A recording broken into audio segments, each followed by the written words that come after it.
What in the heck do you have there, Rusty? Well, fellas, I got me a Case tribal lock, and this is in what they call the Gold Stardust Kirinite. And I do believe Kirinite is a material that we're going to be seeing more of. Jack Wolf Knives is using it. We see GEC using synthetic materials. I do prefer bone. And I do have a Case tribal lock in bone. So we will be, we can kind of compare that. We'll maybe take a closer look. But let's study this one just for a bit. I bought this brand new at Case Knives Outlet. Case Knife Outlet. Maybe I'll put it in the description. It's Tony Bose design. See if we can take a peek at that. So Tony Bose, we'll just talk briefly. Custom knife maker, done about 20 different collabs with Case over the years. I think he died in 2020. The tribal lock, then, this one's a 2020 knife, is a mid backlock knife, single bladed. And this particular one has fluted bolsters. It's just like my antique bone one line bolsters. It's got Kirinite, which is very durable, and it's Gold Stardust. And the Gold Stardust is kind of a throwback to 1989. Case did a gold stone cover. And that was their centennial year, and they did a gold stone cover. And you can find those sometimes, and depending, they may bring great money and they may bring not that much. So we have a black pewter shield that's got the sparkles in it. I think it's called a SparXX shield. And oh wow, good. I got good blade centering. Love me a Tony Bose blade. And if we can get that on here, you might see a top wedge right along there. Very mirrored polished. Love his blade grinds and his ergos, all very well done. Very nice knife. The tribal locks are very sought after from what I'm seeing, and I would prefer bone.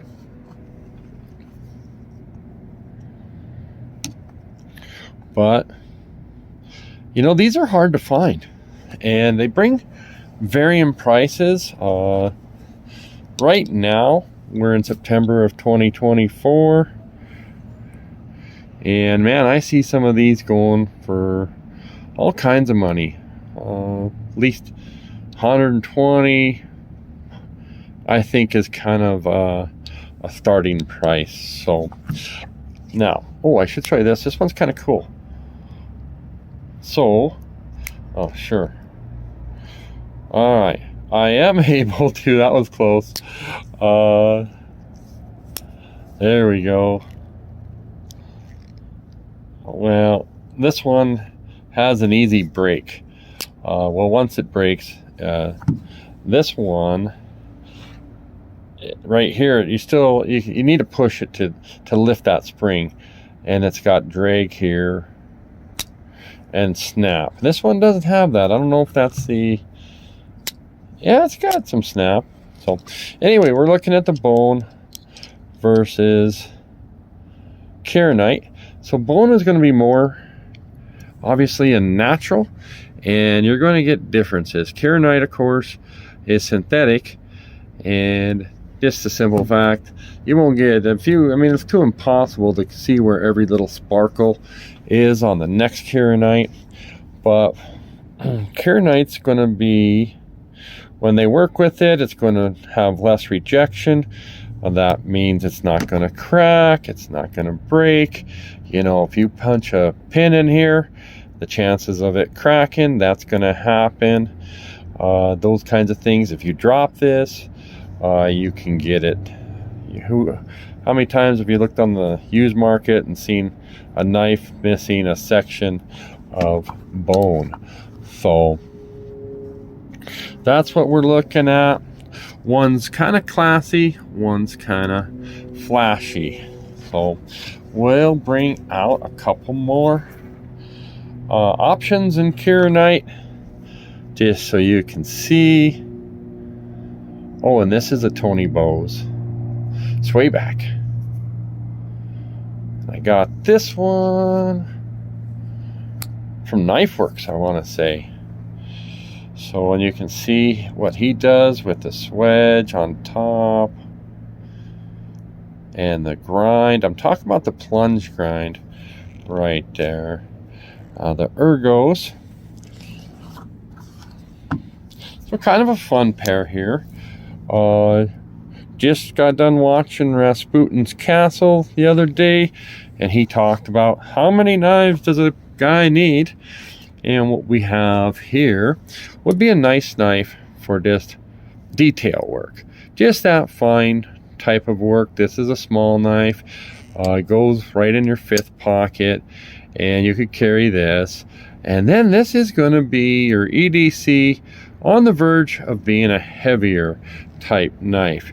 You got enough blade edge there to do some actual work, and you got enough. It's lockable, so you know you feel safe with it. It's comfortable. So it's going to do maybe medium hard tasks. We'll bring out one more Kirinite, just so you guys can maybe, I'm trying to get everybody to appreciate it. Maybe trying to convince myself to appreciate it. Like I said, I do like bone, but I have some of these patriotic ones. They got this little pearl right in there, you can see. And who doesn't like the theme of red, white, and blue? Look at that little, that's like a universe, galaxy, something like that. So durable and all that good stuff. So, and we'll bring out one last knife for comparison, and that is a Rough Rider bow trapper. So we'll take a peek at the blades for you guys. When these are available, you could have got these for less than 20 bucks. This one actually I paid $90 for, and I've seen them on the used market for $400. I put one in my cart at $400. I wanted to follow it, and a guy offered it to me for $300. Of course, I didn't buy it. I had one, but somebody else must have, because it's no longer for sale. So either he took it off or who knows. But nice blade on this, nice ergos on this. Little bit different. I like the ergos on that one better. It's not locking, but it's well put together, and it will do basically the same kind of work. It really will. This one just USA made, Case-Bose. So I guess we can take a peek at the build quality. I think I got a nice one. And with that, folks, want to show my buddy Randy how nicely, that's a Randy WSG slip. He made it for, how to make it for my Rough Rider honeybone trappers. And what do you think of that? Haha. I might go back and ask him to do this same slip with a buffalo head, just because tribal lock, buffalo head. So hey, we'll just throw some of these out there. We'll put this out there, we'll put this out there, and that. And with that, we'll be done. Thanks, guys. And so here's the box it came in. It's what I call an American flag box.